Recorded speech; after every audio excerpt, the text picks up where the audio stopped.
Amen. Alors, nous sommes en train de parler sur les influences. Quelqu'un se rappelle? Amen.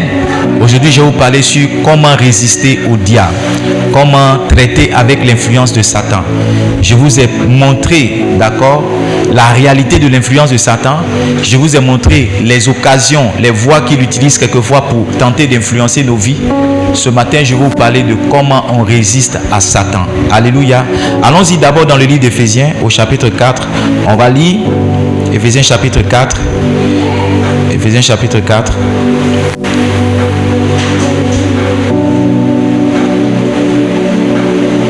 J'ai dit Éphésiens combien?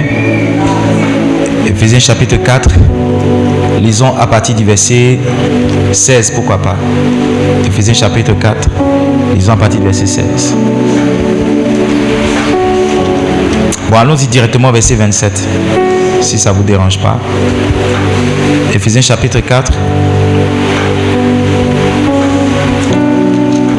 Merci Jésus. Éphésiens chapitre 4. Vous commencez à partir du verset 25, s'il te plaît, excusez-moi, verset 25. Le texte est un peu long, normalement il commence à partir du verset 17 jusqu'à 27. Mais il est un peu long, on va commencer à partir du verset 25. C'est pourquoi renoncez aux mensonges et que chacun de vous parle selon la vérité à son prochain, car nous sommes membres les uns des autres. Verset 26. Si vous vous mettez en colère, ne péchez point et que le soleil ne se couche point sur votre colère. Verset 27 maintenant. Il dit, ne donnez pas accès au diable. Quand l'apôtre Paul écrit à l'église d'Éphèse, il écrit à des chrétiens. Il écrit à quoi? Il écrit à des chrétiens. Il écrit à des gens qui sont nés de nouveau. Au verset, par exemple, 18, ou bien au verset 17, il dit, voici ce que je déclare dans le Seigneur, c'est que vous ne devez plus marcher comme les païens. Donc l'apôtre Paul écrit à des chrétiens, il n'écrit pas à des païens, il dit vous ne devez plus marcher comme des païens. Si on te dit de ne plus marcher comme un païen, ça veut dire que tu n'es plus un païen, c'est pas ça? Donc tu es né de nouveau. Mais quand il nous parle au verset 27 qui dit ne donnez pas accès au diable, ça veut dire que la nouvelle naissance ne t'exempte pas d'une influence de Satan. Il faut écrire ça. La nouvelle naissance ne t'exempte pas d'une influence de Satan. Ça veut dire que quoi que tu sois né de nouveau, Satan peut encore rentrer dans ta vie, te molester, t'influencer et t'amener à faire des choses que tu ne voudrais pas. Il dit ne donnez pas accès au diable. Maintenant suivez-moi bien. Quelquefois Satan est notre bouc émissaire, c'est pas ça? Pour n'importe quoi qui nous arrive, on accuse Satan. Oh, c'est parce que. Laissez-moi vous dire que si un homme n'a pas donné accès au diable, le diable ne peut pas entrer dans sa vie et l'influencer comme il veut. Ça veut dire que dans ce que Satan fait dans votre existence, vous avez votre responsabilité. Dans ce que Satan fait dans votre vie, vous avez une part que vous assumez. En d'autres termes, si vous prenez les précautions, si vous prenez les dispositions qui s'imposent, Satan ne pourra jamais, alors jamais, influencer votre vie. Allons-y ensemble dans le livre d'Éphésiens, toujours Éphésiens chapitre 6, cette fois-ci, on va lire le verset 13. Éphésiens chapitre 6, le verset 13. C'est pourquoi prenez toutes les armes de Dieu afin de résister dans le mauvais jour. Je vous ai parlé, quand je parlais des occasions favorables que Satan peut utiliser pour avoir accès à nos vies, je vous ai parlé du mauvais jour. Les mauvais jours, c'est ce qu'on appelle les temps d'épreuve. Et la Bible dit, ce qu'un enfant de Dieu devrait faire, c'est de résister. Suivez-moi, il y a deux attitudes principales vis-à-vis de Satan. Et il y a la délivrance, il y a la résistance. Il y a quoi? La délivrance et à la résistance. Chaque fois que vous aurez affaire à Satan et ses démons, il y a deux verbes. Ces deux verbes-là sont du premier groupe que vous devez apprendre à corriger. Le premier verbe, c'est le verbe délivrer, pardon. Le deuxième verbe, c'est quoi? Le verbe résister. Donc, chaque fois que vous avez affaire à Satan, il y a délivrer et puis il y a comment? Il y a résister. Et l'apôtre Paul ici dit résister. Résister à qui? Résister dans le mauvais jour afin de tenir ferme contre toutes les ruses du diable. Allons-y cette fois-ci dans le livre de Jacques. Jacques chapitre 4, le verset 7. Jacques chapitre 4, le verset 7. Jacques chapitre 4, verset 7.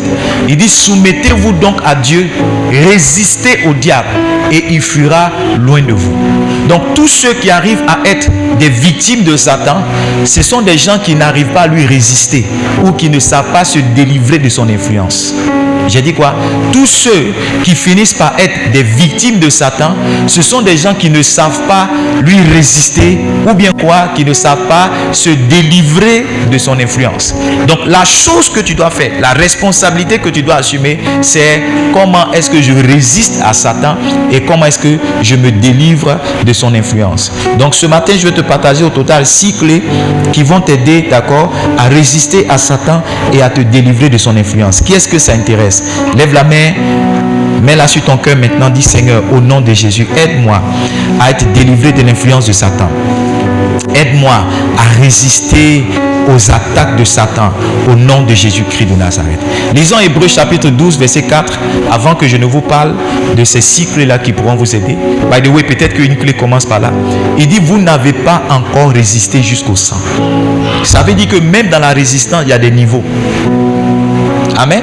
Il dit, vous n'avez pas résisté jusqu'au sang. Il y en a qui résistent à l'argent, mais qui ne résistent pas aux femmes. Il y en a qui résistent à l'argent et aux femmes, mais qui ne résistent pas à l'orgueil. Est-ce que vous me comprenez? Donc, même dans la résistance vis-à-vis de Satan, il y a des niveaux. Suis-moi bien pour que tu comprennes. Si Satan sait que tu résistes aux femmes, il va aller chercher un autre esprit auquel il pense que tu pourrais être soumis pour t'envoyer. Est-ce que tu comprends? C'est pourquoi tu dois constamment veiller et développer tes stratégies de résistance. Sinon, si avec les femmes ça ne marche pas, Satan peut trouver autre chose. Donc la résistance même se fait à certains niveaux. La résistance même à des niveaux. Il y a des niveaux de résistance. Il y a des niveaux de puissance. Peut-être qu'aujourd'hui tu résistes au mensonge, mais tu ne résistes pas au vol. C'est pas ça. On dit un voleur, c'est comment? C'est un menteur. Avant de devenir un voleur, tu commences à mentir. C'est pas ça. Tu vois, tu arrives à mentir, mais le vol là, c'est pardon, tu arrives à te contenir, mais le vol là, c'est un peu chaud. C'est un peu compliqué. Je partage avec toi 6 clés qui vont t'aider à résister à Satan ou à te délivrer de son influence. La première clé, c'est ce que j'appelle la clé de la nouvelle naissance. La clé de quoi? New birth, les anglophones disent. La clé de la nouvelle naissance. Allons-y ensemble dans le livre de Jean. Jean, le chapitre 1. On va lire le verset 12 au verset 13. Jean chapitre 1, verset 12 au verset 13. Il dit, à ceux qui l'ont reçu, à ceux qui ont cru en son nom, elle leur a donné le pouvoir de devenir enfants de Dieu, lesquels sont nés ni du sang, non du sang. Vous savez que on est naturellement, quand on est né du sang, on appartient directement au monde, c'est pas ça? Et le monde, on a dit, c'est le royaume où Satan est le gouverneur, c'est pas ça? Donc, tout homme qui est né d'un autre homme est déjà sous l'influence de Satan. Maintenant, la nouvelle naissance va nous arracher de l'influence de Satan, parce qu'il dit que quand nous sommes nés de nouveau, nous sommes maintenant devenus des fils de Dieu. Nous ne sommes plus nés du sang. Ça veut dire que nous ne sommes plus sous l'influence de Satan. Il dit, ni de la volonté de la chair, nous ne sommes plus nés donc par la chair, ni de la volonté de l'homme, mais de Dieu. Suivez-moi bien. Il n'y a que ce qui est né de Dieu qui peut résister à Satan. Il n'y a que ce qui est né de Dieu qui peut résister à Satan. Il n'y a que ce qui est né de Dieu qui peut résister à Satan. Tout ce qui n'est pas né de Dieu ne résiste pas à Satan. Il n'y a que ce qui est né de Dieu qui résiste à Satan. Tout homme qui n'est pas né de nouveau, et je veux préciser ça parce que beaucoup viennent à l'église et pensent que le fait qu'ils sont à l'église, ça suffit. Non, il y a le fait de venir à l'église, il y a le fait d'être membre d'une communauté, et puis il y a mieux encore le fait d'être né de nouveau, d'avoir son nom inscrit dans les registres du ciel. C'est quand ton nom est inscrit dans les registres du ciel que tu es qualifié pour résister à l'autorité de Satan. Comment est-ce que la nouvelle naissance va donc nous délivrer de Satan et va nous aider à résister à son influence? Je vous ai dit premièrement, il n'y a que ce qui est né de Dieu, c'est pas ça qui résiste à Satan. Je crois qu'il y a un verset, vous devez me trouver ça. Tout ce qui est né de Dieu triomphe du monde. Quelqu'un doit me trouver ça. Ce qui est né de Dieu triomphe du monde. Trouve-moi ce passage rapidement. Donne-moi ça. Ce qui est né de Dieu triomphe du monde. La nouvelle naissance, ok, vous donne l'autorité sur Satan. Il dit que nous sommes morts. Combien? 1 Jean 5 verset 4. 1 Jean 5 verset 4. Put it on the screen for everybody. 1 Jean 5 verset 4. Parce que tout ce qui est né de Dieu triomphe du monde. Et la victoire qui triomphe du monde, c'est notre foi. Tout ce qui est né de Dieu triomphe du monde. Tout ce qui est né de Dieu triomphe du monde. Beaucoup de personnes ont du mal à résister vis-à-vis de Satan. Pourquoi? Parce qu'elles ne sont pas nées de nouveau. Elles cherchent justement leur force. Elles cherchent leur soutien. Elles cherchent leur protection dans des bagues dans des alliances maléfiques. Pourquoi? Parce qu'elles ne sont pas nées de nouveau. Elles ne sont pas nées de nouveau. Dans le livre des Actes des Apôtres au chapitre 19, je n'ai pas la bonne référence, mais je trouve ça pour vous très rapidement. Actes des Apôtres au chapitre 19, je crois à partir du verset 13. Actes des Apôtres 19, verset 13. La Bible dit que quelques exorcistes juifs ambulants essayaient d'invoquer sur ceux qui avaient des esprits malins le nom du Seigneur Jésus-Christ en disant: je vous conjure par Jésus-Christ que Paul prêche. Verset 14. Ceux qui faisaient cela étaient 7 fils de Séva, juifs, l'un des principaux sacrificateurs. Levez la tête et regardez-moi. Les fils, ils étaient 7 d'un principal sacrificateur, l'un des principaux sacrificateurs. Ça veut dire que leur papa était le chef de l'église. Les fils de ce monsieur-là sont allés voir un monsieur qui était rempli de démons et ils ont dit: au nom de Jésus que Paul prêche, on te commande de partir. On te demande de partir. Eux-mêmes ne sont pas nés de nouveau, mais comme ils sont les enfants du pasteur principal, ils se disent que cela suffit pour avoir autorité sur cet esprit-là. Verset 15 maintenant. Verset 15. L'esprit malin leur répondit: je connais Jésus. Je sais qui est Paul, mais vous, qui êtes-vous? Ça veut dire dans l'esprit, qui êtes-vous? Quand vous n'êtes pas né de nouveau dans l'esprit, vous n'êtes rien. Votre identité spirituelle commence par votre nouvelle naissance. La nouvelle naissance vous introduit justement dans une identité spirituelle. Donc, c'est à partir de ce moment-là que Satan même vous connaît.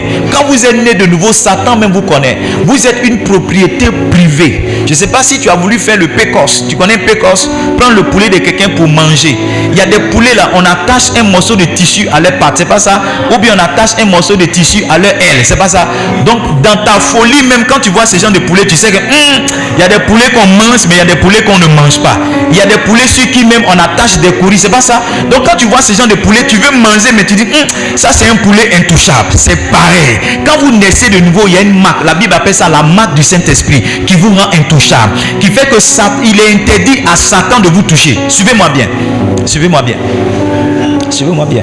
Donc si vous n'avez pas la révélation de ça, vous allez vous planter et continuer d'être influencé par Satan. En Jean le chapitre 8, le verset 36, la Bible dit que si donc le Fils vous affranchit, vous serez réellement libre. C'est en recevant Jésus-Christ dans sa vie qu'on devient réellement libre. Sinon tous les autres là, c'est de l'amusement qu'on fait. La réelle liberté vient lorsqu'un homme a reçu Jésus dans sa vie. Il faut écrire ça. La réelle liberté vis-à-vis de Satan, de ces démons arrive lorsqu'un homme a fait quoi? A reçu Jésus-Christ dans sa vie. A reçu Jésus-Christ dans sa vie. Est-ce qu'il n'a pas dit à ses disciples en Luc au chapitre 10 le verset 19? Luc chapitre 10 verset 19. Il dit: je vous ai donné le pouvoir de marcher sur les serpents, sur les scorpions et sur toute la puissance de l'ennemi, et rien ne pourra vous nuire. Il ne le dit pas à tout le monde, il le dit pour ceux qui croient en lui. Ce verset-là, ce n'est pas pour tous ceux qui viennent et qui veulent le citer. Ce verset-là, c'est ceux qui ont donné leur vie au Seigneur Jésus-Christ. Ils peuvent déclarer que la puissance de l'ennemi est sous mes pieds. Ils peuvent déclarer que la puissance de l'ennemi ne peut pas me nuire. Ils peuvent déclarer que j'ai la puissance de marcher sur les serpents, sur les scorpions. C'est uniquement pour ceux qui ont cru en Jésus-Christ, qui l'ont reçu comme Seigneur et Sauveur. En Marc le chapitre 16, aidez-moi s'il vous plaît la com, à partir du verset 17, il le dit bien. Marc chapitre 16 à partir du verset 17. Qu'est-ce qu'il dit là? Marc 16, il dit: voici les miracles qui accompagneront ceux qui auront cru, ceux qui auront accepté Jésus, ceux qui sont nés de nouveau. Il dit quoi? Aide-moi s'il te plaît. En mon nom, ils chasseront les démons. La nouvelle naissance, d'accord, en plus de vous déclarer comme fils de Dieu, ok, par lequel vous allez triompher, la nouvelle naissance vous confère une autorité sur Satan et ses démons. Quelqu'un peut écrire ça? Quelqu'un peut dire ça? La nouvelle naissance me confère une autorité sur Satan et ses démons. Personne n'a dit ça, c'est pas grave. La nouvelle naissance me confère une autorité sur Satan et ses démons. Dis-le avec moi.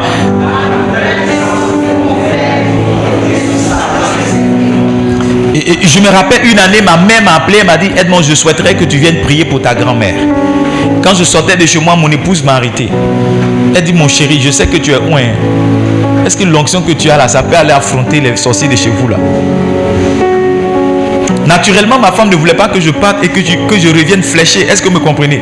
Que je revienne blessé, attaqué de toutes parts. Tu vois? Mais d'où venait ma confiance? Ma confiance venait du fait que, étant né de nouveau, je sais que j'ai autorité sur Satan. Il dit en mon nom, ceux qui ont cru en mon nom, ils chasseront les serpents. Ils parleront de nouvelles langues. Verset 18. Ils imposeront les mains aux malades et les malades seront guéris. Voici la partie que il dit, ils feront quoi? Ils saisiront les serpents. S'ils boivent quelques breuvages mortels, il ne leur fera point de mal. Voici l'autorité de quelqu'un qui a cru en Jésus-Christ. Donc, ta délivrance de Satan et ses démons, ok, ta résistance de Satan vient d'abord de la compréhension que tu as de ton statut d'enfant de Dieu. Vient d'abord de la nouvelle naissance qui t'introduit dans ce statut-là et qui te confère cette autorité sur Satan et sur ses démons. Malheureusement, il y a des gens qui sont nés de nouveau, de façon véritable, mais qui ont toujours peur de Satan et de ses démons. Je vous partagerai cette clé-là tout à l'heure. La deuxième clé pour être délivré de Satan, pour être délivré de ses démons, qui est-ce que ça intéresse? La deuxième clé, c'est la clé de la délivrance. La clé de comment? La clé de comment? N'ayez pas honte. Si vous sentez que certains esprits vous fatiguent, allez-y, qu'on prie pour vous pour votre délivrance. Une chose que j'ai observée dans la maison de Dieu en tant que pasteur, c'est l'hypocrisie de beaucoup de personnes. L'hypocrisie de beaucoup de personnes. L'hypocrisie de beaucoup de personnes. Les gens ne sont pas sincères avec eux-mêmes et avec le pasteur. Je vous dis la vérité. Il y a quelque chose que je ne fais plus maintenant, depuis quelque temps. Parce que j'ai vu que ceux qui font ça rentrent textuellement dans ce que je suis sur le point de décrire. Il y a des gens qui m'approchent: oh pasteur, j'ai du mal, je me masturbe. Chaque nuit quand je dors, voici. Je dis: tu appartiens à quelle église? Il dit: j'appartiens à telle église. Et la question que je pose maintenant aux gens: pourquoi est-ce que tu ne dis pas à ton pasteur? Et quand c'est comme ça, la causerie s'arrête. Vous savez pourquoi la personne ne dit pas à son pasteur? Parce que devant son pasteur, elle prétend être une personne qu'elle n'est pas. Devant son pasteur, elle prie. Devant son pasteur, je fais 5 jours de jeûne. Devant son pasteur, je fais 21 jours de jeûne. Devant son pasteur, elle saute. Mais en réalité, il y a un petit esprit qui est en train de malmener sa vie. Donc aujourd'hui, je dis à quelqu'un: si tu ne peux pas te confier à ton pasteur, ne viens pas me donner une charge supplémentaire. Parce que ceux qui sont avec moi, je n'ai pas encore fini de gérer pour eux. Suivez-moi bien. N'ayez pas honte d'approcher votre pasteur et dire: papa, tu me vois comme ça, mais voici le problème que j'ai. Moi que tu vois, je me masturbe. Moi que tu me vois, je me choucoule. Moi que tu me vois, papa, chaque nuit quand je dors, il y a une femme qui vient m'agresser sexuellement. Papa, moi que tu vois, il y a un homme qui vient m'agresser chaque fois que je dors. Tu vois, j'ai observé que dans le domaine de la délivrance, la confession même est un affaiblissement de Satan et de ses démons. À partir du moment où tu t'es confié à quelqu'un sur une faiblesse, Satan, le pouvoir de Satan est affaibli pour te contrôler. C'est pourquoi un sorcier qui a été découvert dans un village, il ne dure pas, il meurt. Un sorcier qui a été découvert, sa puissance, il ne peut plus rien faire désormais. Il cherche un autre territoire, une autre faune où il va aller chasser. Est-ce que vous me suivez? Beaucoup de personnes prétendent à l'église alors qu'elles sont sous l'influence. Moi, je vous dis la vérité, je suis pasteur. Mais quand j'arrive chez mon père spirituel, je ne m'assois pas dans son fauteuil. Je m'assois à terre. Et le problème pour lequel je suis venu, il dit: papa, aide-moi. Papa, aide-moi. Papa, aide-moi. Et il y a beaucoup de personnes, par exemple, qui sont des hypocrites. Le foyer, ça ne va pas. Mais vous donnez l'impression aux gens que ça va. Quand vous voyez dehors, vous attrapez main dans la main. Chérie, bébé, nounou, mais même uniforme. Mais dès que vous arrivez à la maison, vous lâchez vos mains. Monsieur mange dans son assiette, madame mange dans son assiette, monsieur dort, tourne le dos à sa femme, madame dort au salon. Et mais une fois que vous sortez de la maison, vous êtes coco, vous êtes papa. Et puis, vous donnez l'impression alors que vous êtes en train de souffrir. S'il vous plaît, à partir d'aujourd'hui, ayez cette humilité d'avouer à votre responsable, à votre guide spirituel, votre réel statut pour qu'on puisse vous aider. C'est par là que la délivrance commence. Parce que tous ceux qui se cachent avec Satan pour essayer de négocier avec lui, Satan les détruit davantage. Le temps que tu passes toi seul, essayer de trouver la solution, Satan est en train de te détruire. Et puis tu vois, quelquefois tu ne veux pas avoir honte dans ton église, mais tu préfères aller avoir cette honte là avec un pasteur qui est loin. Mais le pasteur là, il va prendre ton histoire pour prêcher dans son église. Il va dire: je viens de recevoir une soeur, elle est responsable dans l'église d'un pasteur. La fille là, elle se choucoule. Comme on en dirait, je ne peux pas dire son nom, mais elle vient d'une église dont le nom commence par elle. C'est une église en anglais. Tout Tout le monde sait. Tout le monde sait. Et ce qui m'intrigue, c'est que c'est une proche collaboratrice du pasteur. Mais actuellement, je suis en train de faire sa délivrance. Maman, Dieu m'a oint pour t'aider. Dieu m'a oint pour t'aider. Viens dans mon bureau, assieds-toi à terre. Dis, papa, moi que tu vois, je suis une prieuse. Mais c'est un angoplan. Voici mon réel souci. Je suis encore méchante dans mon cœur. Papa, je suis encore jalouse. Est-ce que tu peux m'aider? Papa, je suis encore impudique. Est-ce que tu peux m'aider? Papa, c'est vrai, je fais tout ça, mais quand je vois l'argent de quelqu'un, je veux prendre. Papa, aide-moi. Papa, moi que tu vois, je bois quelquefois les dimanches avant de venir à l'église. Tu vois le chewing-gum que je mange là. Tu vois, souvent j'ai sommeil. C'est parce qu'il y a bu. Papa, aide-moi. Papa, aide-moi. Papa, aide-moi. Tu vois, ta sincérité va amener Est-ce que je peux prêcher? Ta sincérité va affaiblir cet esprit-là et va te donner la force d'en sortir. La Bible dit que, est-ce que je peux avoir Ecclésiaste chapitre 9 à partir du verset 4? Ecclésiaste chapitre 4 verset 9. Ecclésiaste 9 verset 4. Pour ceux qui... J'ai dit 9 verset 4. Donne-moi Ecclésiaste 4 à partir du verset 9. Ecclésiaste 4 à partir du verset 9. On va lire jusqu'au verset 11. Il dit, deux valent mieux qu'un, parce qu'ils retirent un bon salaire de leur travail. Verset 10 s'il te plaît. Suis très bien. Verset 10 s'il te plaît. Il dit, car s'il tombe, l'un relève son compagnon. Mais malheur à celui qui est seul qui tombe, sans avoir un second pour le relever. La marche avec Christ, ce n'est pas une marche de solitude, c'est une marche de communauté. Yes. Le fait que tu partages tes challenges avec ta soeur, elle peut t'aider. Ta soeur là peut te dire, hey, attention, tu es en train de tomber amoureuse de ce frère là. Tu vas tomber dans le péché. Tu vas tomber dans le péché. Ce qui est dommage à l'église, c'est que les gens même qui sont déjà faibles s'associent à ceux qui sont faibles. Et dans leur faiblesse là, ils se tuent davantage. Parce que si tu te masturbes, que ton meilleur ami c'est un champion de masturbation, il va te donner le trophée. Je ne sais pas si vous comprenez ce que je suis en train de dire. Oui. Ça, je suis pas, ce que je dis c'est vraiment important. Voilà.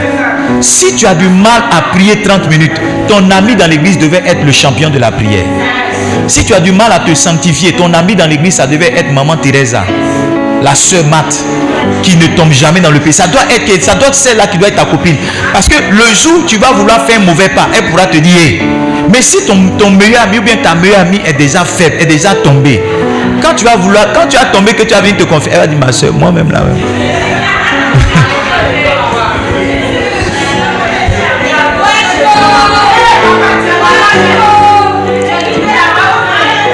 Elle va dire ma soeur, moi-même c'est mon sujet qu'elle a.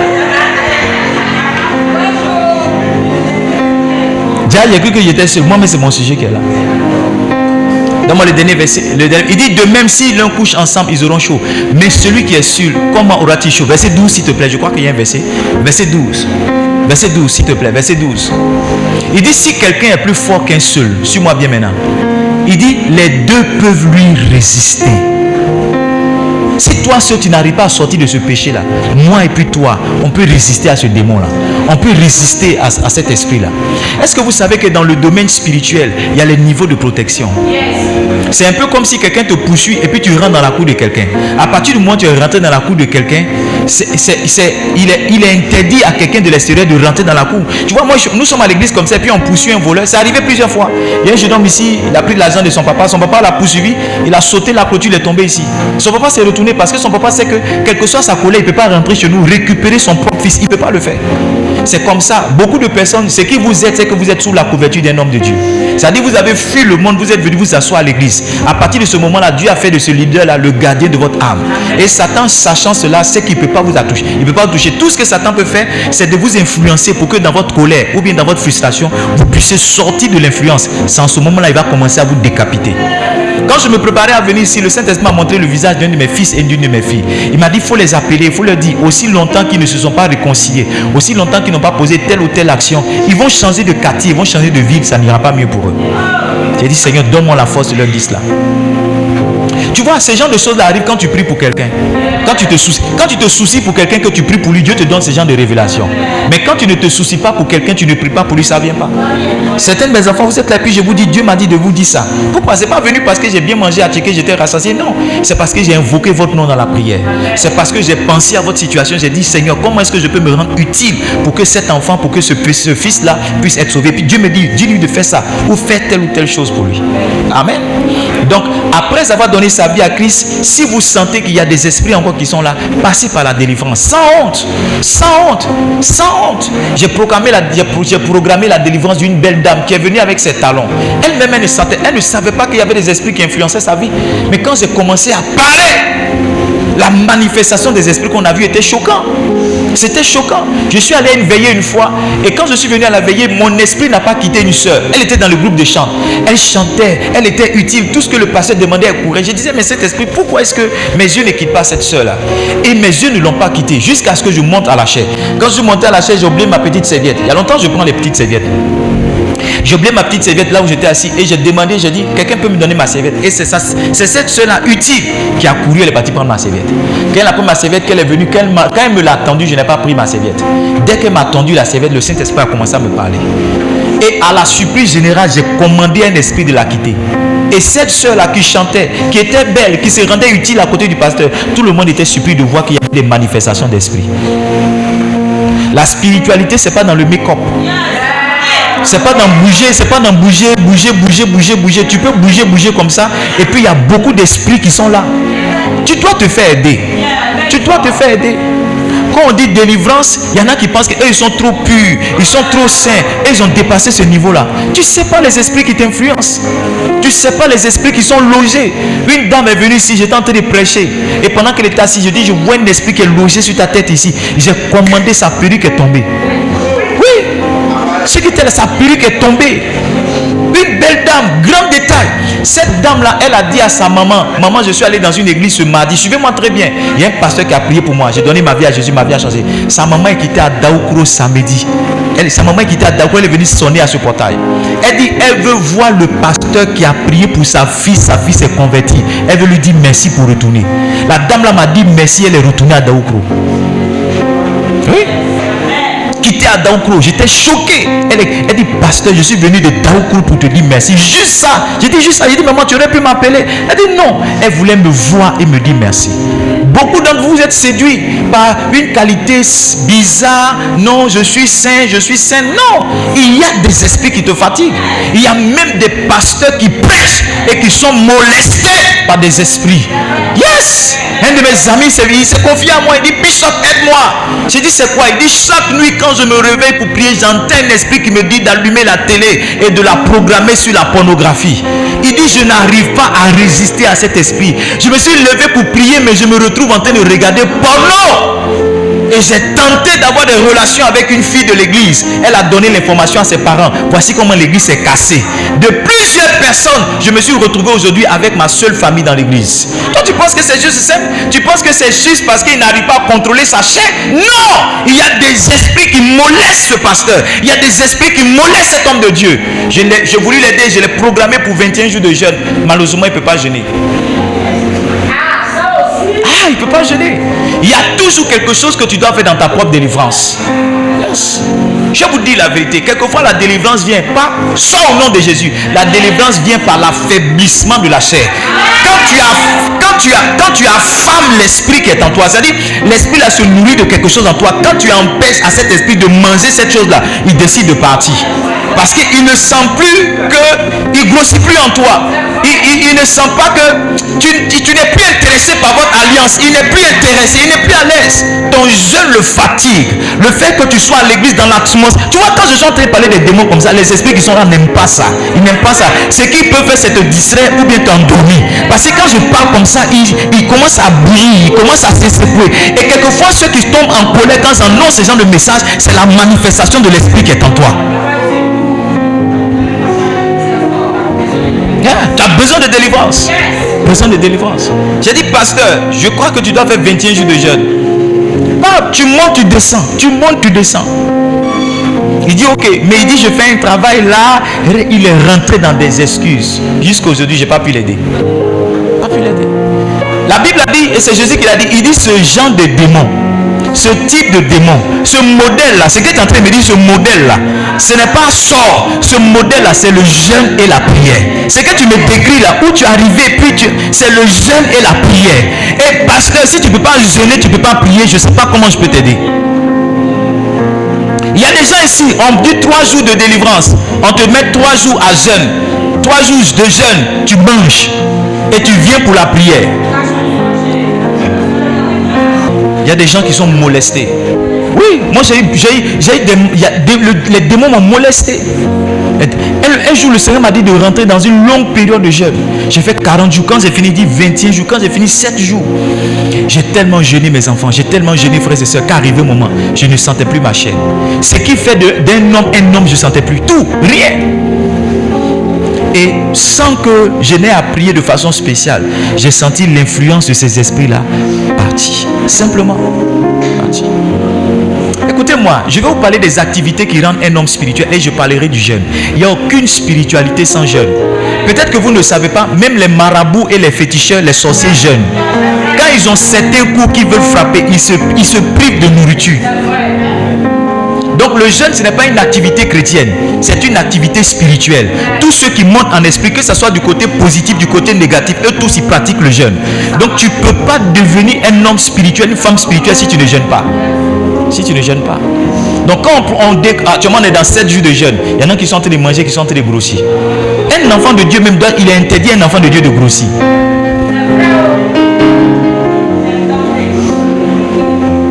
Ou bien toi c'est les problèmes qui te font grossir. Certainement c'est ça. Troisième clé qui va t'aider à résister à Satan, d'accord, à lui fermer les portes et à être délivré. La troisième clé, c'est la clé de l'obéissance. La clé de comment? La clé de l'obéissance. La porte d'accès principale de Satan à notre vie, c'est le péché. C'est comment? Le péché. Le péché, c'est toute désobéissance à Dieu. Ça veut dire un effort que tu dois faire, c'est de vivre dans la sanctification. Ce que Dieu dit, tu dois te battre pour le faire. Je vous ai parlé ici le dimanche ou bien le vendredi, je ne sais pas quand, de ce frère-là en Luc. C'était Luc chapitre 11, c'est pas ça? Où la Bible dit que quand quelqu'un est possédé par un esprit, qu'on fait sa délivrance, c'est pas ça? L'esprit va faire comment? Il va chercher comment? 7 autres esprits encore plus méchants. Pourquoi est-ce que l'esprit peut aller chercher 7 autres esprits et rentrer dans la vie de cette personne? C'est parce que cette personne est retombée dans le péché. Ne demandez pas la délivrance si vous n'êtes pas prêt à changer de vie. Ne venez pas vous faire délivrer si vous n'êtes pas prêt à changer de vie. Ne viens pas dire pasteur, je veux que tu me délivres, prie pour ma délivrance. Si tu ne veux pas laisser l'alcool, tu ne veux pas laisser les femmes, tu ne veux pas laisser le vol, tu ne veux pas laisser le mensonge, tu ne veux pas laisser cette double vie. Si tu veux pas, ne viens pas faire la délivrance parce que la Bible dit que la situation de ce frère-là était encore pire. Ta situation sera encore plus dangereuse. Donc vivre dans la sanctification même, c'est bâtir tout autour de toi une muraille de sécurité pour ne pas que Satan ait accès à toi. Suis-moi bien. Toute tentative de péché, toute tentation est une séduction de Satan pour avoir le contrôle sur ta vie. Toute tentation est une séduction de Satan pour avoir le contrôle sur ta vie. Quand tu sens que Satan est en train de te tenter, il veut te contrôler. Et monsieur m'avait offert des vins. Et j'avais gardé des vins là, les vins là chez moi. Chez moi. Je ne sais pas si c'était au salon, mais dans une chambre où je priais. C'était dans la chambre où je priais. Et chaque fois quand je priais, j'entendais une voix dans le vin là qui me disait de l'ouvrir. Souvent, il y a des films comme ça, tu regardes des dessins animés. Quelqu'un, et puis il y a une voix qui sort dans l'objet qui dit viens.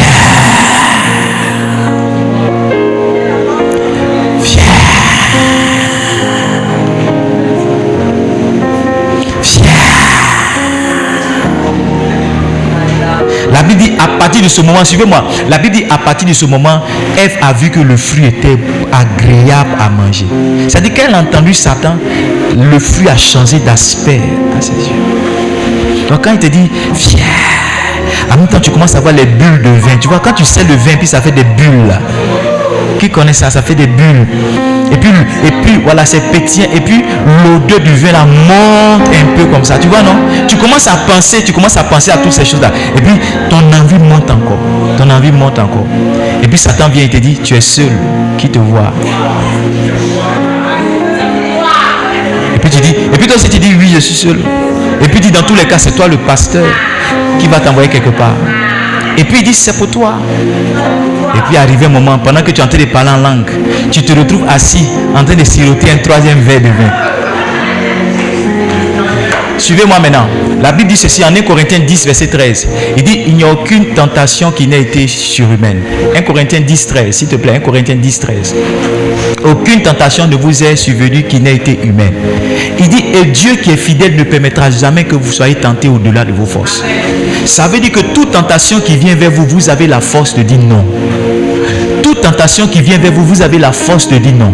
Toute séduction de Satan pour vous conduire dans le péché, vous avez la force de dire non. Vous avez la force de dire non. Vous avez la force de dire non. Vous avez la force de dire non. Si vous ne connaissez pas la Bible pour marcher en fonction de ce qu'elle dit, Satan va vous molester. On lit ensemble Luc chapitre 4 à partir du verset 1. La Bible dit que le Saint-Esprit conduit le Seigneur Jésus dans le désert pour être tenté par le diable. Première tentation, c'était quoi? Il dit, tu as faim. Est-ce que tu peux changer cette pierre-là en pain? C'est pas ça? Tu as faim. Est-ce que tu peux changer cette pierre-là en pain? Satan va utiliser vos faiblesses. Il va utiliser vos manques pour essayer de vous séduire, pour essayer de vous tenter. Mais la Bible dit, dans toutes ces choses, le Seigneur ne pécha point. C'est pas ça? La Bible dit, dans toutes les tentations, le Seigneur ne pécha point. Il n'a pas péché. Tu peux être tenté, mais la tentation ne veut pas dire que tu vas forcément pécher. S'il vous plaît, si vous êtes encore au stade de j'ai un péché mignon, j'ai un péché ceci, il y a quelque chose là, vraiment, papa, moi c'est comme ça, je suis, maman, vraiment que Dieu m'aide. Si vous êtes encore à ce niveau-là, ne demandez pas la délivrance. Satan est en train de vous molester. Et aussi longtemps que vous n'allez pas vous lever, votre vie n'ira pas de l'avant. Ce matin en classe d'intégration, je montrais aux étudiants en classe d'intégration que, tu vois, le salut nous ouvre une porte à un grand trésor. Sauf que beaucoup de personnes sont restées à cette même porte. Elles sont restées à cette même porte. Elles n'ont pas fait un pas vers l'avant. Parce que 10 ans, 15 ans de vie de chrétienté, elles sont restées au même niveau. Toujours en train d'être influencées par les mêmes esprits. Toujours en train de tomber dans les mêmes faiblesses. Toujours en train de tomber dans les mêmes difficultés. Toujours en train de succomber aux mêmes tentations. Le temps est venu maintenant que tu vives une vie de sanctification. Que tu te donnes des interdits. Ça, je ne fais pas. Ça, je ne fais pas. Ça, je ne fais pas. Je ne fais pas parce que j'ai envie de ne pas faire. Mais parce que la Bible dit de ne pas faire. Parce que le Seigneur dit de ne pas faire. Parce que c'est interdit par la loi. Parce que c'est prohibé par la Bible. Parce que la Bible interdit cela. Si vous êtes encore au stade où on doit vous encourager à vivre dans la sanctification, laissez-moi vous dire que vous êtes à la maternelle de la vie chrétienne. Parce que pour aller plus loin avec Christ, il faut qu'un homme vive dans la sanctification. 1 Timothée, 1 Thessaloniciens 4, le verset 3, il dit recherchez la sanctification sans laquelle nul ne verra Dieu. Donc ça c'est hébreu. Il dit ce que Dieu veut, c'est votre sanctification. C'est que vous vous absteniez de l'impudicité. Dans le livre d'Hébreux, il dit rechercher la paix et la sanctification sans laquelle nul ne verra Dieu. Il y a certaines choses que tu ne vois pas dans ta vie parce que tu ne te sanctifies pas. Il y a certains aspects de Dieu, certaines dimensions spirituelles de bénédiction que tu ne vois pas. C'est pas parce que Dieu ne veut pas, c'est parce que tu ne vis pas une vie de sanctification. Ta vie est une vie de péché. Et c'est pas parce que tu es longtemps dedans que Dieu maintenant a fini par comprendre et il a fini par accepter que tu vives comme ça. Non, ta durée dans un péché ne t'exempte pas du châtiment du péché qui s'accompagne. Non. Non, suis-moi, c'est pas parce que tout le monde fait ce que tu fais là que c'est agréé, c'est autorisé par Dieu. Maintenant, levez la tête et regardez-moi. Beaucoup d'entre nous, il y a notre esprit qui est en nous, le Saint-Esprit en nous. Mais avant le Saint-Esprit, il y a notre conscience même déjà qui nous dit ce qui est bien, ce qui est mal. C'est-à-dire avant même que tu ne reçoives le témoignage du Saint-Esprit, ta conscience même te dit regarde, ce que tu es sur le point de faire c'est mal. Ou bien ce que tu viens juste de faire c'est mal. Quand le Saint-Esprit vient encore, il s'attriste en toi pour te dire regarde, je suis en face de toi, je suis en toi, je suis avec toi et puis tu commets ce genre de mèche, ce genre de mensonge, ce genre de péché. Il n'y a pas de résistance au diable s'il n'y a pas de résistance au péché. Parce que c'est écrit ça. Il n'y a pas de résistance au diable s'il n'y a pas de résistance au péché. En revenant dans Éphésiens chapitre 4. Tout à l'heure on a lu, c'était quel verset? Éphésiens chapitre 4, c'était verset combien? Verset 27. Le verset 26. D'abord, Éphésiens 4, verset 26. Il dit, si vous vous mettez en colère, faites quoi? Ne péchez point. Que le soleil ne se couche pas sur votre colère. Pourquoi il dit ça? Pourquoi il dit de ne pas pécher? Il dit, ne donnez pas accès au diable. C'est le péché qui donne accès au diable. Parce que ici écrit ça. C'est le péché qui donne accès au diable. C'est le péché qui donne accès au diable. Chaque fois que vous vivez dans le péché, vous donnez la clé de votre destinée à Satan pour qu'il entre et qu'il vous moleste. Chaque fois que vous vivez dans le péché, vous donnez votre carte magnétique à Satan pour qu'il parte dans votre compte en banque, retirer tout l'argent qu'il veut. Chaque fois que vous vivez dans le péché, vous ouvrez votre portail, vous ouvrez la porte de votre salon, vous ouvrez la porte de votre chambre, la chambre de votre destinée, vous ouvrez tout ça à Satan et il entre, il prend tout ce qu'il a envie de faire. Je vous en supplie, battez-vous et vivez dans la sanctification. Travaillez comme vous voulez, faites l'effort comme vous voulez, vivez dans la sanctification. Recherchez la sanctification. Éloignez-vous des frères qui vivent dans le péché. Éloignez-vous des sœurs qui vivent dans le péché et qui ont trouvé des excuses pour valider leur péché. Éloignez-vous d'eux. Éloignez-vous d'eux. Éloignez-vous d'eux. Éloignez-vous d'eux.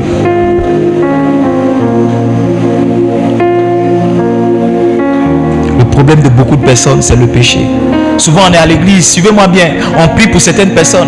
Oh Seigneur, bénis ce frère, bénis cette soeur. Oh Seigneur, Seigneur, Seigneur. Je finis par comprendre que tous ceux qui ont leur vie qui n'avance pas, une double vie. Tous ceux qui ont leur vie qui n'avance pas, qui sont sincères dans le Seigneur, vous les voyez à l'église, à tous les programmes, ils ont une double vie. Il y a quelque chose qui ne vous dit pas. Parce qu'un homme ne peut pas prier, donner sa dîme, marcher dans la sanctification et ne pas avoir sa vie qui avance. Il y a quelque chose qu'il ne dit pas. Il y a quelque chose qu'elle ne dit pas. Il y a quelque chose qu'il fait. Il y a quelque chose qu'elle fait qu'elle n'a pas encore dit. Le jour elle va l'avouer. Le jour il va l'avouer. Ça sera le jour de sa délivrance. La première clé, je récapitule, il faut naître de nouveau. Parce que la nouvelle naissance nous donne autorité sur Satan.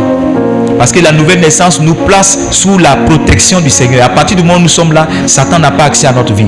Deuxième chose, il faut faire sa délivrance. Allez pour qu'on puisse prier pour vous. Il dit que cette sorte de démon ne sort que par le jeûne et par la prière. Pour qu'on puisse commander à ces esprits-là de vous quitter. Troisième chose, qu'est-ce que j'ai dit?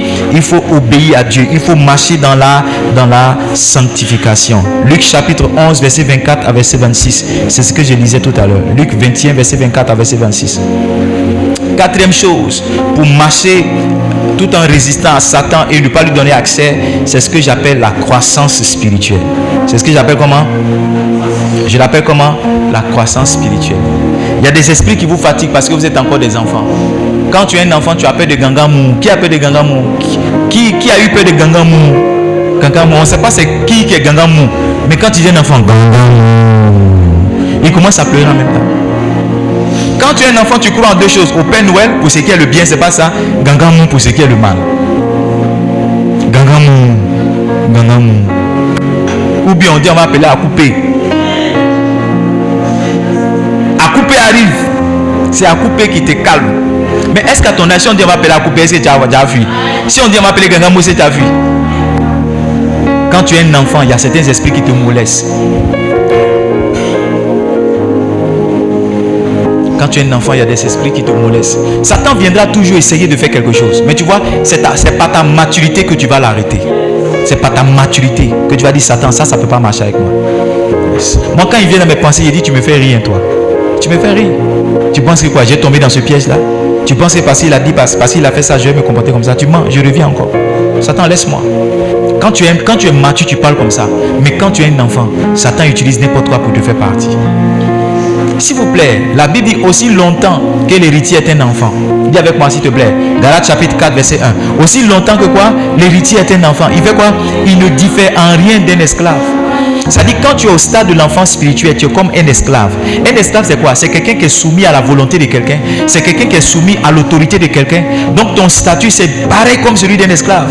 Quand quelqu'un est gouverné par Satan, il devient esclave de Satan. Et parce que tu es un enfant spirituel, la Bible dit que ton statut c'est le même que celui d'un esclave. Satan, c'est pourquoi Satan lutte pour ne pas que tu grandisses spirituellement. Satan lutte pour ne pas que tu finisses la classe d'intégration. Il lutte avec toi pour ne pas que tu finisses la classe de discipulat. Il y a certains de nos enfants, on les a fait reprendre. Ils sont allés, on les a fait reprendre parce qu'on estime qu'ils ne sont pas encore matures. Et effectivement, leur vie nous montre qu'ils ne sont pas encore matures. On a donné les caractéristiques de la maturité. Et aussi longtemps qu'ils ne sont pas matures, il y a certains esprits qui viendront les molester. Les histoires de femmes de nuit, tout ça, il suffit de grandir spirituellement, tu vas voir que ça s'arrête.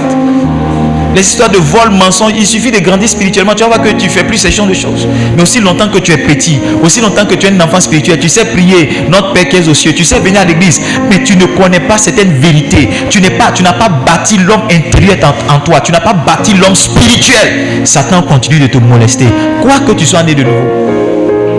Suivez-moi, j'ai lu dans l'un des livres du Bishop Dag une histoire. Il disait que une sœur venait à l'église, chaque matin quand il venait à l'église, très tôt, il trouvait une sœur à l'église en train de prier. Il était touché. Il disait, waouh, ça c'est quel niveau d'engagement ça. Depuis qu'il est pasteur, il n'a pas encore vu une sœur venir très tôt à l'église. Elle est sur le pied, elle prie avec vie, elle prie avec intensité. Et puis un jour, le Saint-Esprit lui a dit, va dire à cette sœur d'arrêter sa double vie. Il est rentré pendant qu'elle priait. Il a dit, va dire à cette sœur d'arrêter son cinéma, d'arrêter sa double vie. Donc il est venu s'asseoir près de la sœur pendant qu'elle priait. Quand elle a senti la présence de l'homme de Dieu, elle a arrêté la prière. Il dit, le Saint-Esprit m'envoie te dire d'arrêter ta double vie. Elle a commencé à pleurer. Elle dit, papa, j'ai un problème. Il dit, c'est quoi? Elle dit, je ne sais pas dire non à un garçon. Tous ceux qui viennent, je ne sais pas leur dire non. Il y a quelqu'un qui, si tu ne sais pas dire non à un garçon, tu pries, tu aimes Jésus, mais il suffit qu'il y ait un frère de l'église, même un païen, même un marabout. Il suffit que quelqu'un te fasse les yeux comme ça, c'est fini. Le Saint-Esprit m'a dit de dire aux femmes qui sont ici, la seule manière de s'épanouir pour une femme, ce n'est pas dans le mariage. Quand je priais ce matin, le Saint-Esprit m'a dit, dis aux femmes que attendre un garçon, ce n'est pas la seule meilleure chose qui peut lui arriver. Il m'a dit, dis aux femmes qui sont ici qu'elles se réveillent, que garçon, ce n'est pas la seule chose. Ce n'est pas la seule chose qu'elles doivent poursuivre toute leur vie. C'est ça. Ceux qui sont ici disent pas amen. Et ce matin, quand je priais, le Saint-Esprit m'a dit de dire ça aux femmes. Il dit, dis aux femmes que garçon n'est pas la seule chose qu'une femme doit rechercher dans sa vie. Il y en a qui, c'est-à-dire qu'au stade où ils sont arrivés, elles attendent qu'un garçon vienne pour les aider à sortir de chez leurs parents, pour payer un loyer, pour leur donner à manger, pour payer un habit pour elles, pour leur donner à... Le Seigneur m'a dit de vous dire, garçon n'est pas la seule chose qu'une femme doit chercher sur sa terre. Donc maman, il faut changer tes sujets de prière. Dis au Saint-Esprit de t'aider à grandir spirituellement. Il y en a qui disent amen fort, il y en a aussi qui disent pas amen du tout. Les deux sont concernés. Amen.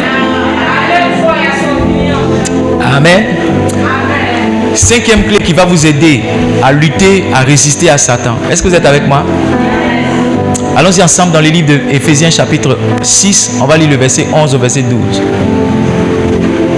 Est-ce que vous êtes bénis par ce que je dis? Éphésiens 6, verset 11. Il dit, revêtez-vous de toutes les armes de Dieu. Afin de faire quoi?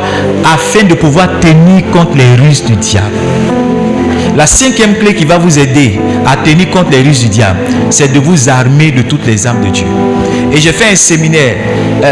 Kéran, je ne sais pas si c'est possible qu'on monte mon compte YouTube avec... On peut monter le compte YouTube. Monte le compte YouTube, playlist, il faut mettre le message, les armes spirituelles. J'ai fait un séminaire spécial ici où j'ai traité les âmes spirituelles, mais tu n'es pas venu parce que ça ne t'intéressait pas. Tu vois, j'ai prêché sur 5 messages des âmes spirituelles. Ce n'est pas quelque chose que je peux dire en 10 minutes. Mais peut-être que dans toutes les âmes, pour le besoin de ce message de ce matin, je vais insister sur 2 âmes principalement. Tu comprends? Il dit, prenez quoi? Prenez, revêtez-vous de toutes les âmes de Dieu afin de pouvoir tenir ferme. Tenir ferme, ça veut dire résister.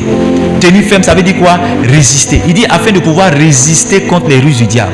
Les gens qui ne connaissent pas les âmes spirituelles, qui ne les emploient pas, finissent par être des victimes de Satan. Donne-moi le verset qui suit si c'est possible. Si ce n'est pas possible, je vais le lire moi-même. Donc, première clé pour résister à Satan, c'est la clé de quoi? La nouvelle naissance. La deuxième clé, c'est quoi? La délivrance. La troisième clé, c'est quoi? La sanctification, l'obéissance à Dieu. La quatrième clé, c'est quoi? La croissance spirituelle. Il dit au verset 12, car nous n'avons pas à lutter contre la chair et le sang, mais contre les dominations, contre les autorités, contre les princes de ce monde des ténèbres, contre les esprits méchants dans les lieux célestes. On doit lutter, mais on lutte avec quoi? On lutte avec des armes. On doit lutter, mais on lutte avec quoi? On lutte avec des armes. C'est avec les armes spirituelles qu'on résiste à Satan. C'est avec les armes spirituelles qu'on résiste à Satan. La première arme, c'est quoi? Allons-y ensemble, verset 13. Verset 13. La première arme, c'est quoi? Il dit c'est pourquoi prenez toutes les âmes de Dieu, il le répète encore, afin de pouvoir faire comment? Résister dans le mauvais jour. Donc c'est les âmes spirituelles qui nous aident à résister au mauvais jour. La première âme c'est quoi? Je vais parler dans le cadre de ce message de deux âmes principalement. La première âme c'est quoi? Verset 14. Le casque du salut. Donc tout à l'heure j'ai parlé de la nouvelle naissance. Ok? Donc ça aussi c'est une âme spirituelle. Il dit tenez à vos reins quoi? La vérité pour ceinture. Tout à l'heure je vous parlais de marcher par l'obéissance. Écoutez-moi, Satan connaît la Bible. Satan connaît quoi?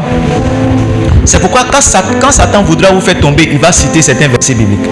Il a dit à Jésus quand il est écrit, tu ordonneras, c'est pas ça, à des anges de te porter de peur que ton pied ne heurte une pierre. C'est Satan qui a dit ça à Jésus. Si vous ne connaissez pas la vérité qui est ici, vous serez séduit. Si vous ne connaissez pas la vérité, si vous ne connaissez pas la parole, vous serez séduit. Vous devrez vous battre pour connaître ça.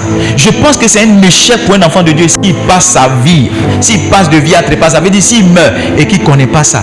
Il y a des gens qui sont morts, c'est des gens chrétiens mais qui n'ont jamais lu la Bible, de la Genèse à l'Apocalypse. Le Seigneur m'a dit l'année prochaine on va se donner un défi. Aide le frère qui dort là. L'année prochaine on va se donner un défi pour lire toute la Bible. On va avoir des études bibliques. Chaque mois je vais vous donner, parce que Anissé m'en parlait aussi, chaque mois je vais vous donner un test de la Bible à lire. Bien, chaque mois, on va faire études bibliques. Voici les âmes spirituelles. Allez-y sur YouTube. Il y a combien de messages dessus, Kéran? Il y a 5 vidéos où je parle des âmes spirituelles. Le zèle. Je parle de l'épée du salut. Je parle de l'épée et du casque du salut. Je parle ici du bouclier de la foi. Je parle de la cuirasse de la justice. Les messages font 42 minutes jusqu'à 1h05 minutes. Allez-y écouter ces messages. Aujourd'hui, je ne peux pas parler de tout ça. C'est avec ces âmes-là qu'on résiste à Satan. C'est avec ces âmes qu'on résiste à Satan. Mais pour le besoin de ce message, je vais vous parler d'une âme principalement. Ok? L'âme de la foi. L'âme de quoi? By the way, le mois prochain, on aura notre conférence sur la foi. Et cette année, je vais vous enseigner une autre perspective de la foi. Ça sera trop puissant. Le Seigneur m'a donné ce message cette semaine. Amen. Amen. Suivez-moi bien. Pourquoi est-ce que je dois vous parler de la foi? Parce que l'élément principal, je crois, dans la résistance contre Satan et ses démons, c'est la foi d'un enfant de Dieu. Pourquoi je le dis? Allons-y en Luc chapitre 22, le verset 31, verset 32. Jésus dit, Simon, Simon, Satan vous a réclamé pour vous cribler comme du froment. Maintenant, regarde ce que Jésus a fait. Il n'est pas venu délivrer Simon. Il dit, j'ai prié pour toi, au verset 32. Il dit, j'ai prié afin que quoi? Ta foi ne défaille point. C'est par la foi qu'on résiste à Satan. Si tu ne crois pas que tu as autorité sur Satan, il va te blaguer. Il va venir prendre l'autorité sur toi. C'est par la foi. C'est par la foi. Il dit, prenez quoi? Éphésiens chapitre 6, verset 11. Il dit quoi? Éphésiens chapitre 6, plutôt le verset 16. Il dit, prenez par-dessus tout le bouclier de la foi, avec lequel vous pourrez éteindre tous les traits enflammés du malin. Prenez par-dessus tout le bouclier de la foi. Qu'est-ce qu'il y a dans cette foi-là? Parce que la foi s'appuie toujours sur des promesses. Une promesse, c'est que le Seigneur m'a donné autorité sur les serpents, sur les scorpions. C'est pas ça? La puissance de l'ennemi ne pourra pas me nuire. Quelle est la contenance de cette foi-là? C'est que ceux qui ont cru en son nom, c'est pas ça? Il a dit, en mon nom, ils chasseront les démons. Donc Satan ne peut pas résister. Satan ne peut pas me résister. Satan ne peut pas résister à mon autorité. Voici le contenu de cette foi. Si tu n'as pas ça, lorsque Satan viendra, tu vas céder. Parce qu'il va te faire croire qu'il est plus fort que toi. Il va te faire croire qu'il est plus puissant que toi. Il va te faire croire qu'il est faible. Mais tu dois pouvoir lui dire non, je te résiste Satan. Parce que je crois que je suis au-dessus de toi. C'est par la foi qu'on chasse les démons. C'est par la foi. C'est ma foi qui fait que les démons obéissent à mon autorité. Sinon, il y a des choses qui peuvent effrayer un homme. On dit cette femme là, elle a un an maintenant, mais elle a 38 ans dans l'esprit. Qu'est-ce qui fait que tu seras en paix? C'est ta foi. C'est ta foi. Un monsieur est rentré dans mon bureau. Il disait, pasteur, il faut prier pour ma plaie ne guérit pas. Et chaque fois que je le programmais pour la délivrance, je ne sais pas, mais je n'avais pas envie de faire la délivrance. Et puis un jour, il était dans mon bureau, pendant qu'il me parlait, j'étais sur mon téléphone. Et quand j'étais sur mon téléphone, j'ai entendu le Saint-Esprit me dire, ce monsieur-là, c'est un sorcier, il est devant toi, et toi, tu es sur ton téléphone. J'ai tapé du poing, je me suis levé, j'ai tapé du poing sur mon bureau. J'ai dit, tu es licencié et tu oses rentrer dans mon bureau. Le monsieur a commencé à trembler. Il a commencé à trembler. J'ai dit, dis-moi, qu'est-ce que tu as fait dans la sorcellerie? Il dit, non, j'ai donné un handicap à ma soeur. J'ai dit, va me chercher ta soeur et tu écris tout ce que tu as fait. Tu m'envoies ici. Sinon, tu verras avec moi. Le monsieur est parti, il est revenu des heures après. Il dit, pasteur, je suis venu. Voici ma soeur qui est là. Voici ce que j'ai écrit. Il dit, mon beau-frère m'a fait ça. Je l'ai fléché. Ma soeur m'a fait ça. Je l'ai fléché. Qu'est-ce qui fait que je peux crier sur quelqu'un comme ça? Qu'est-ce qui fait que je peux ordonner à quelqu'un? C'est la foi que j'ai en ce que je suis plus élevé sur la sorcellerie. Qu'est-ce qui fait que je peux rentrer dans mon village et sortir sans crainte? C'est parce que je crois que j'ai autorité sur les villageois. Je crois que j'ai autorité sur les hôtels de ma famille. Je crois que j'ai autorité sur les fétiches. Je crois que j'ai autorité sur les marabouts. Ceux qui se donnent un semblant de chrétienté. Aujourd'hui tu jeûnes 7 jours à 7 parce que tu dois aller au village. Tu es peureux. Tu n'as aucune foi. Tu n'as aucune foi. Tu portes un chapelet ici. Tu portes, j'ai pris la serviette de papa là pour mettre dans mes affaires. Faut pas. Qu'est-ce que ma serviette va te faire? Je vais mettre une bouteille d'huile d'onction dans mon sac pour partir au village. On ne sait jamais. Quand je vais me laver, mais tu vois, ça ressemble à de la spiritualité, mais c'est la manifestation de la peur. Tu as tellement peur qu'à minuit, tu ne peux pas sortir pour aller faire pipi. On dit non, les toilettes du village, là, c'est dehors, côté de la lagune là-bas. Pipi, tu dis, est-ce qu'il n'y a pas vase? Est-ce qu'il n'y a pas vase? Parce que tu as peur de sortir et rencontrer un esprit en chemin. Tu es peureux. Tu n'as aucune foi. Tu n'as aucune foi. Et Satan, sachant ça, toujours, il y a des gens qui sont ici qui dorment avec la lumière. Ah, faut pas, j'ai dormi dans le noir. On ne sait jamais. On sait jamais. Maman, faut pas fermer la porte. Faut pas fermer. À ton âge, tu dors la porte ouverte encore. Et tu ouvres ta Bible sur le psaume 91. Qu'est-ce que le psaume 91 a fait? Qu'est-ce que le psaume 91 a fait? Tu peux dormir avec le psaume 91. Satan va venir s'asseoir sur toi. Parce que tu es peureux. Tu vois, Satan pèse les gens. Il pèse. Il pèse. Il y a des choses qu'il fait par rapport à ta réaction. Il sait que tu es peureux. 1 Pierre 5 verset 8. J'ai envie de j'ai fini mon message ici. 1 Pierre 5 verset 8. Il dit, veillez, votre adversaire, le diable, rôde autour de vous comme un lion rugissant, cherchant qui il dévorera. Lis avec moi le verset 9 si tu es un chrétien. Verset 9 s'il te plaît. Tiens-toi debout, lis le verset 9 s'il te plaît. Qu'est-ce que je peux avoir le verset 9? Il dit quoi? Résistez-lui avec une foi ferme. Résistez à Satan avec une foi ferme. Résistez-lui avec une foi ferme. Maman, ton enfant est tombé malade, mais je crois qu'il sera guéri. Satan, tu ne peux rien à mon enfant. Maman, tu as perdu ton travail. Ce n'est pas ce que le Seigneur m'a dit. Je crois que je serai restauré. Ta réaction première, ce n'est pas les pleurs. Ce n'est pas, oh, qu'est-ce que j'ai encore fait à Dieu? Oh, Seigneur, je te fais quoi? Toujours moi, toujours moi. Aucune foi. Aucune foi. C'est pourquoi Satan continue de molester les gens à l'église. Ma photo dans ta maison ne va pas t'aider. Tu peux dire mon nom. Satan me connaît, mais ça ne va pas t'aider. Ça ne va pas t'aider. Beaucoup d'enfants de Dieu ont peur. Qu'une fois.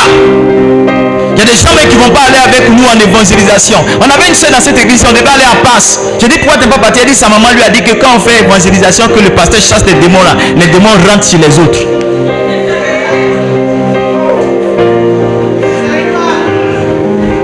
Donc si elle s'en va avec nous en évangélisation, elle va prendre des démons. Quelqu'un qui se dit chrétien, quelqu'un qui se dit chrétienne.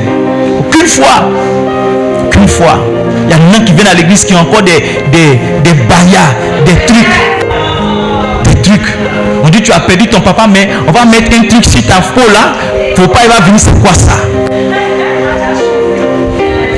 On va t'attacher un truc sur la tête. On va t'enlever les cheveux, on va te mettre un truc, ton papa t'a trop aimé, il ne faut pas, il va venir, ça c'est quoi ça? Si ton papa il aimait tant la terre, il allait revenir lui-même revivre. Revivre. Beaucoup, c'est la peur. Le Seigneur a dit à Pierre, j'ai prié pour que ta foi ne défaille pas. Ta foi ne défaille pas. Quand la foi d'un homme est en place, il peut résister à tout. Combien de canaris on n'a pas vu ici? Combien de poulets?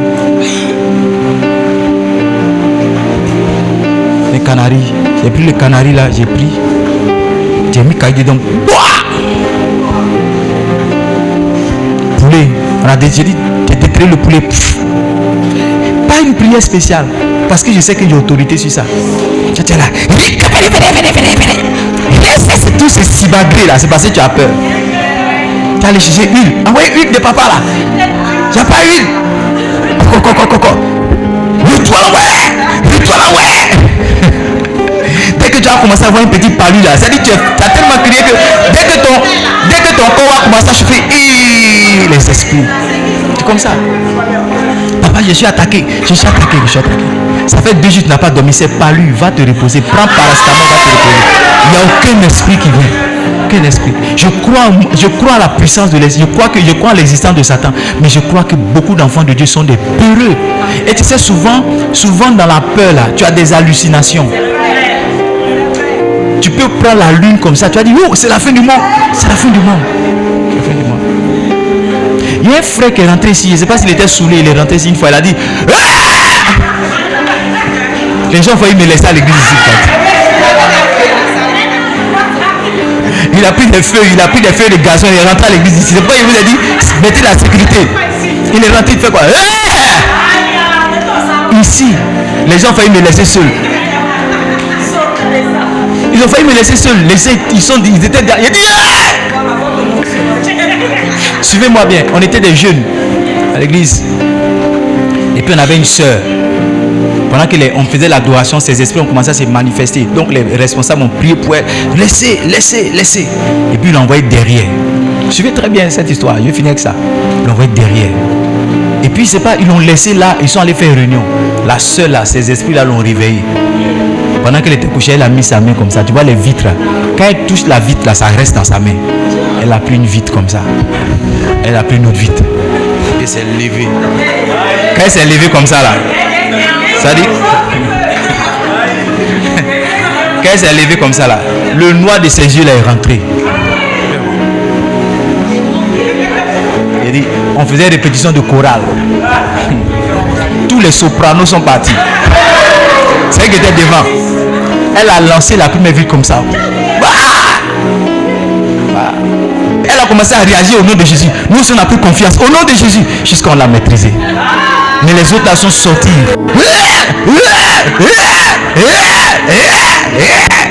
Des peurs. Des gens chantent des chansons auxquelles ils ne croient pas. Ma foi repose sur toi. Seigneur, je crois. Tes parents. Ils chantent ça, mais rien. Dès qu'un petit problème arrive, papa, je ne comprends pas ma vie. Papa, ça fait que regardez-moi, ça fait qu'il y a des gens pour qui on fait toujours la même délivrance. Il y a des gens, si ils commencent à prêcher, parce que dans cette série-là, je voulais prêcher sur les réclamations. Mais les gens, ils se sentent toujours réclamés. Ils se sentent toujours liés. Chaque année, on fait un séminaire sur réclamation liée. On dit qu'il faut faire offrande. Tu fais offrande. Mais l'année qui vient encore, on dit tu fais offrande. Mais quel jour tu vas commencer à croire que tu es libéré? Quel jour tu vas commencer à croire que tu es libéré? Dès que tu écoutes un pasteur à la télé, il dit réclamation. En même temps, tu te dis, c'est pas une autre réclamation encore.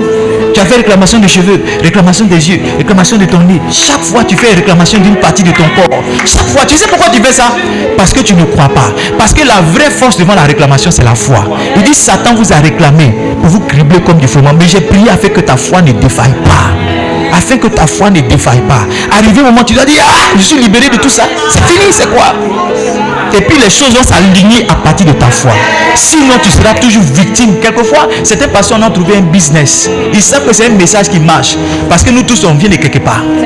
On dit, chez toi, il y a l'eau. On dit, s'il n'y a pas l'eau, il y a Pierre. C'est pas ça. C'est entre l'eau, c'est entre Yoboué, Usué, et puis Fourré. C'est entre les. C'est toujours ça. C'est toujours ça. Donc, en même temps qu'elle dit ça, ton esprit va. Nous, c'est l'eau.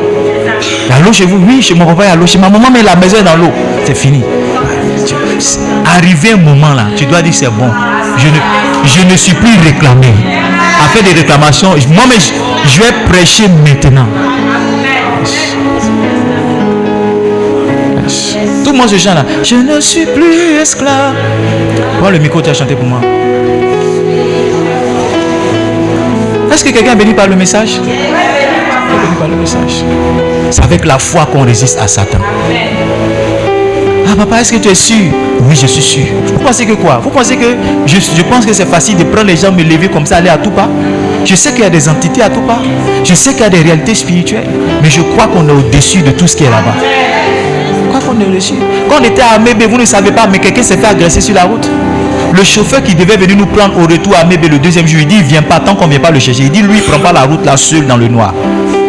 C'est Cédric qui allait le chercher. Qu'est-ce que Cédric peut faire? Un chauffeur avec son apprenti, c'est lui là qui va les garantir la sécurité. C'est lui là, dites-moi, c'est lui là, et sa femme là qui va les garantir la sécurité. Sauf que lui, il a la foi que eux n'ont pas. Donc il n'a pas le muscle, pas les âmes, mais il a la foi. Et c'est avec sa foi qu'ils sont venus. Parce qu'ils se sont dit que si lui, il a pris moto pour venir les trouver là, dans le noir, c'est qu'ils peuvent partir. On était là pendant qu'on priait. Vous êtes venus me dire ça. C'est la vie des gens qui sont en danger. Mais j'ai ma foi en Dieu. Qu'on va rentrer, on va sortir, rien n'arrivera. Je dis, mais papa, où tu viens cette garantie là? C'est ça, c'est la foi. C'est la foi. Il faut chanter pour moi. Give the keyboard sound, please. Je suis dans le son du piano. De Dieu. Je ne suis plus esclave de la peur. Où est le batteur là? Je suis enfant de Dieu. Il vient avec moi.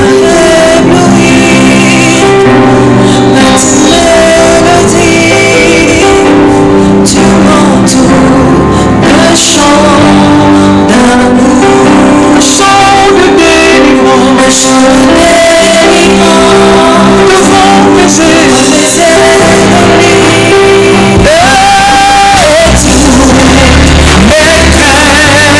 s'enfuit. On peut dire quoi? Tu m'as ébloui. Tu m'as ébloui par ta mélodie. Tu m'entoures d'un chant d'amour, Un chant de délivrance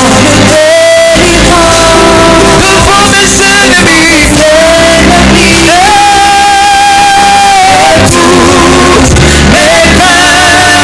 S'enfuit, Je ne suis plus Seigneur. je ne suis plus esclave de la peur. Je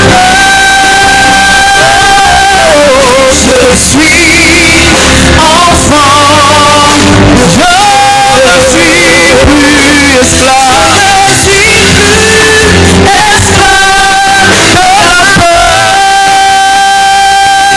de Dieu. Je ne suis plus esclave. Je ne suis plus esclave de la peur. Je suis enfant de Dieu.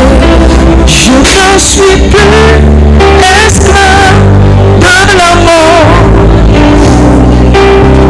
Je suis enfant de Dieu. Je vous fais une confidence. C'est vers la fin de l'année que notre spiritualité s'augmente. 21 jours de jeûne, 7 jours de jeûne. Je ne serai pas le mouton de ma famille. Je ne serai pas le poulet de ma famille. Tout ça là, ça monte ta peur. Satan n'a pas besoin d'attendre décembre pour te manger. On n'a pas besoin d'attendre décembre pour te manger. Tout ça, ça monte ta peur. Oh, je ne serai pas le cabri. Je sais pas moi, ils vont me molester. C'est pas moi, ils vont me molester. Tout ça là, ça montre que tu n'as pas la foi. Et il y a beaucoup, c'est dans cette période-là, ils deviennent spirituels. Ils cherchent un programme où on va verser huile. Ils vont faire une offrande pour se garantir de la mort. Satan, tu es juste une peureuse. Tu es juste une peureuse. Tu es juste une peureuse. Et quand c'est comme ça, vous tombez dans la main de certains prédateurs, ils vous mangent, ils vous broient, ils vous broient. Chaque mois, tu dois faire une offrande de protection. Il y a une huile spéciale qui va te donner. Il y a un sel sur lequel il va prier. Il y a une serviette qui va prier, sur laquelle il va. Il y a un mouchoir qu'il doit te donner. Il doit prier pour ton bic. Il doit mettre ton bic dans une huile. Et chaque fois, tu payes pour ça, tu payes pour ça, tu payes pour ça. Et tu dis non, je suis venu, j'ai donné ma vie à Jésus, j'ai entré m'appauvrir. Si tu avais un peu de foi, personne n'allait t'appauvrir. Je vais peut-être te choquer. Je vais peut-être te choquer. Je vais peut-être te choquer. Tu peux même recevoir une prophétie négative, mais ta foi va annuler la mort. Quelqu'un va te dire, non, j'ai fait un son dans lequel tu étais mort. C'est fini. C'est fini. Dès que tu dors un peu, tu as peur de dormir, tu as peur de faire sieste. Parce que tu te dis, si tu dors, tu vas partir. Mais dès que tu dors, maintenant tu te réveilles. Ah, j'ai fait un son dans lequel j'étais moi, ma soeur, que Dieu te bénisse. La parole de Dieu dit. Et puis tu cites un verset. Ah, j'ai vu un son dans lequel, oui, que Dieu te bénisse, merci. Prie pour moi, hein. Prie pour moi.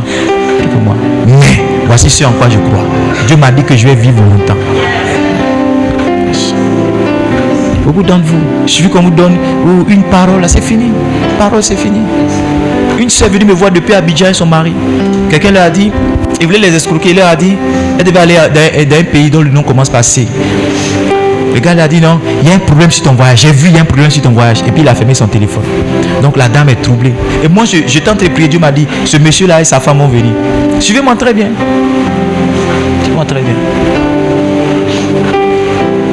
Et puis elle est venue. Et quand elle est venue, elle a commencé à expliquer, elle a commencé à rire. J'ai dit, si je suis un homme de Dieu, if I am a man of God, tu vas voyager, tu vas venir, rien ne t'arrivera. Elle s'est mise à genoux, j'ai prié pour elle et son mari. Quand je devais voyager, je suis allé chez elle à la maison pour lui dire comment on dit, au revoir. Mais quand je lui disais au revoir à la maison, j'ai senti qu'elle n'était pas en paix. Elle dit, mon évangile, tu vas me laisser ici. Elle a voulu que je l'accompagne à l'aéroport parce qu'elle avait toujours peur. Je l'ai accompagnée jusqu'à l'aéroport. À l'aéroport, elle a salué tout le monde. J'étais la dernière personne qu'elle a prise dans les mains. Et je lui ai encore dit, si je suis un homme de Dieu, tu vas partir, tu vas arriver. Et chaque fois, elle était dans ce pays-là, elle m'envoyait un message. Bonjour, ça va, ça se passe bien, ça va. Elle m'envoyait costume. Elle est revenue. Elle m'envoyait beau costume. Même aujourd'hui, elle est partie, elle est revenue. Elle a continué de partir. Je lui ai dit, tu vois, le monsieur qui l'a fait, il a créé la peur dans ton cœur. Si tu te disais de lui donner 1 million, tu allais le faire. Elle dit 1 million, mais c'est petit, que sa vie ne vaut pas 1 million. Elle allait donner plus. Ce qu'il allait dire là, elle allait donner. Parce qu'elle s'est dit que si c'est ça qui doit garantir sa vie, elle allait le faire. Beaucoup d'entre vous, c'est ça votre problème. Manque de foi pour tomber dans les mains des prédateurs. La même soeur là, elle partait prier quelque part dans un coin bizarre. Parce que vous savez, les gens qui n'ont pas la foi, ils sont toujours attachés à des religions. C'est-à-dire, on doit faire quelque chose. Leur foi est attachée à un rituel, merci. Donc, ils doivent tuer poulet ou bien ils doivent porter quelque chose. Tant qu'ils sont à l'église, qu'ils ne font pas ça, il n'y a pas ça, c'est qu'ils ne croient pas. Donc, ils viennent à l'église, mais ils sont toujours dans quelque chose où on se lave, on porte quelque chose. Leur foi est attachée à ça. Elle était dans un coin comme ça. La dame chez qui elle partait, elle a donné son numéro à un gars. Pour dire, il faut appeler la dame là. Voici comment elle s'appelle. Voici comment son mari s'appelle. Voici où son mari travaille. Et là, le gars a appelé. Il dit, je priais. Et Dieu m'a donné ton numéro de téléphone. Ton mari est très personnel. Elle dit oui. Il a donné des détails. Et puis, tu sais ce qu'il a dit? Il dit, tu pries chez une femme. Elle dit oui. Il dit, il faut aller faire une offrande. Elle a dit, combien de millions là à la dame? Donc, elle a paniqué. Elle dit, viens. Elle est venue me voir. Je lui ai dit, pour que quelqu'un ait une prophétie sur toi, minimum, il y a un point de contact. Il y a toujours un point de contact. Ce que je sais en ce qui concerne la prophétie, il y a un point de contact. Soit il te connaît, soit il a quelque chose de toi, soit quelqu'un est venu lui parler de toi, mais il y a toujours un point de contact. Dans le néant comme ça. Je peux m'arrêter et puis dire 01, 23, 24. Ça va tomber sur quelqu'un? C'est le numéro de quelqu'un. Et puis il a dit non, je prie à Dieu m'a dit, c'est le numéro de quelqu'un. On a informé son mari, je lui ai dit c'est l'escroquerie, on a informé son mari a mené des enquêtes. Et il s'est trouvé que le numéro qui a appelé sa femme avait déjà appelé aussi la dame. C'est-à-dire le numéro qui a appelé sa femme qui a dit non, le numéro, c'était un numéro qui connaît la dame. Et ils ont fouillé dans les messages, ils ont vu que tout ce qu'il devait dire a été communiqué. Ils sont encore revenus chez le petit pasteur que je suis. Tu vois, souvent vouloir t'aller chercher ça, c'est ça qui fait que tu tombes sur ces menteurs-là. Parce qu'ils savent que tu as un besoin de protection.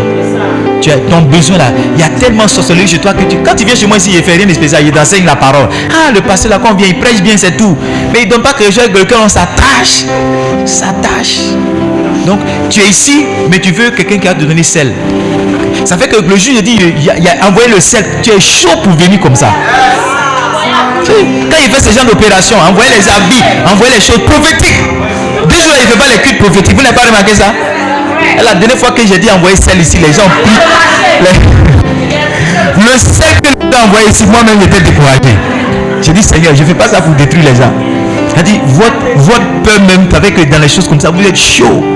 Si j'ai dit aux gens d'envoyer rameau ici, j'ai prié dessus. Il y a des gens qui vont se déterrer palmier pour venir. Il y a des hommes qui vont venir me dire papa, il y a notre palmier là, non. Tu as prié sur tout. Tu vois, tout ça là, ça donne l'impression que tu es juste religieux, tu es juste charnel. Ça montre que tu as peur. Tu n'es pas un homme de foi. La foi s'appuie sur la parole. La foi s'appuie sur la promesse. La foi ne s'appuie pas sur des œuvres. La foi ne s'appuie pas sur un mouchoir. La foi ne s'appuie pas. Non. La foi s'appuie. Même si tu as un mouchoir, tu vois, c'est pas dans le mouchoir que tu as mis ta foi. Tu as mis ta foi dans une parole. Tu peux dire, Seigneur, je crois que si ce mouchoir-là me touche, je serai guéri.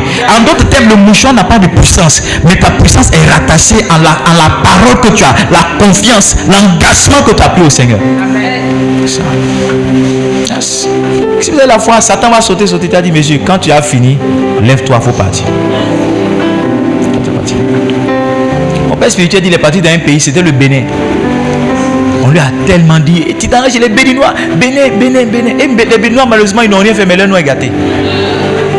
Quand tu dis que tu viens du Bénin, c'est fini tout de suite. On pense que tu es un vaudouman. Et donc quand mon père devait aller, tout le monde, dites-moi Bénin, et là-bas là. Il dit qu'il est parti, il a fait un songe dans lequel il avait un gros python comme ça. Dans sa chambre, il a vu. Il dit qu'il a bien tourné son drap maintenant pour dormir. Il ne s'est pas levé. Esprit python, python.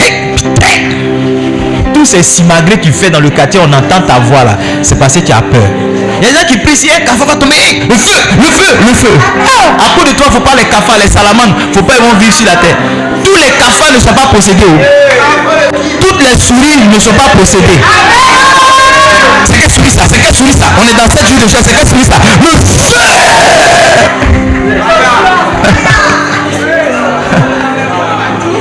C'est quel pigeon ça? Maintenant si Hibou est venu se poser, ça c'est fini. Si Hibou est venu se poser chez toi, ça c'est fini. Papa, un gros hibou comme ça, tu vois ses yeux, ça tourne, ça, tu vois tout ça là, ça monte. Le feu, hibou, le feu. Et puis tu apportes des enfants aussi. Le feu. Envoie l'huile. Et puis tu es au loin là-bas, tu bascules. Tout ça là, ça montre que... Est-ce que vous êtes ici? Ça montre que tu n'as aucune foi. Tu es juste un peu. C'est pourquoi cette année, il ne faut pas manquer la conférence de la foi. Parce que cette année, je vais vous enseigner la foi comme une arme. On a toujours vu la foi comme un moyen de recevoir. Mais cette année, je vais vous enseigner comme une arme pour tenir dans les moments difficiles. Tous les challenges que j'ai, c'est parce que je crois. La paix que j'ai, c'est parce que je crois. Il y a certains pas que j'ai pris dans ce ministère, certains engagements, c'est ma foi. C'est ma foi. On va se tenir debout. On va prier.